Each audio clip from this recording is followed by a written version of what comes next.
Genesis 32. Jacob gets ready to meet Esau. Jacob also went on his way. The angels of God met him.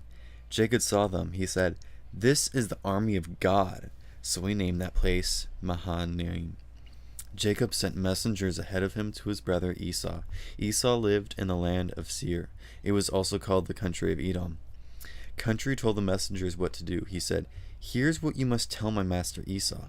Your servant Jacob says, I've been staying with Laban. I've remained here until now. I have cattle and donkeys and sheep and goats. I also have male and female servants. Now I'm sending this message to you. I hope I can please you." The messengers came back to Jacob. They said, "We went to your brother Esau. He's coming now to meet you. He has 400 men with him."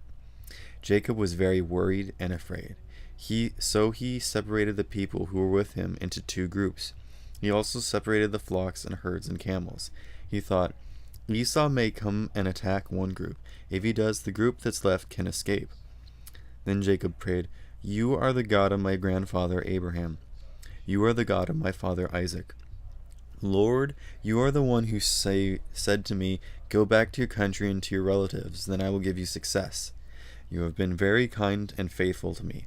But I'm not worthy of any of this. When I crossed this Jordan River, all I had was my walking stick. But now I've become many groups. Please save me from the hand of my brother Esau. I'm afraid he'll come and attack me and the mothers with their children. But you have said, I will certainly give you success. I will make your children as many as the grains of sand on the seashore. People will not be able to count them." Jacob spent the night there. He chose a gift for his brother Esau from what he had with him. He chose 200 female goats and 20 male goats. He chose 200 female sheep and 20 male sheep. He chose 30 female camels with their little ones. He chose 40 cows and 10 bulls. And he chose 20 female donkeys and 10 male donkeys.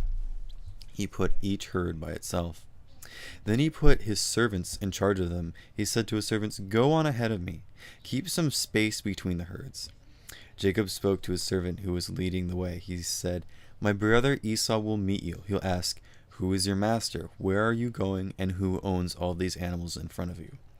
Then say to Esau, 'They belong to your servant Jacob, and they are a gift to you from him, and he is coming behind us.'" He also spoke to the second and third servants. He told them and all of the others who followed the herds what to do. He said, "Say the same thing to Esau when you meet him. Make sure you say, 'Your servant Jacob is coming behind us.'" Jacob was thinking, "I'll make peace with him with these gifts I'm sending on ahead. When I see him later, maybe he'll welcome me home." So Jacob's gifts went on ahead of him, but he himself spent the night in the camp.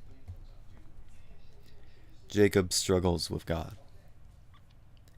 That night Jacob got up. He took his 2 wives, his 2 female servants, and his 11 sons and sent them across the Jabbok River. After they had crossed the stream, he sent over everything he owned. So Jacob was left alone. A man struggled with him until morning. The man saw that he couldn't win, so he touched the side of Jacob's hip. As Jacob struggled with the man, Jacob's hip was twisted. Then the man said, "Let me go, it is morning." But Jacob replied, "I won't let you go unless you bless me." The man asked him, "What is your name?" "Jacob," he answered. Then the man said, "Your name will not be Jacob anymore. Instead, it will be Israel.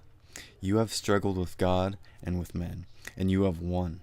Jacob said, "Please tell me your name." But he replied, "Why do you want to know my name?" Then he blessed Jacob there. So Jacob named the place Peniel. He said, "I saw God face to face, but I'm still alive." The sun rose above Jacob as he passed by Peniel. He was limping because of his hip. That's why the people of Israel don't eat the meat attached to the inside of the hip. They don't eat it to this very day. It's because the inside of Jacob's hip was touched.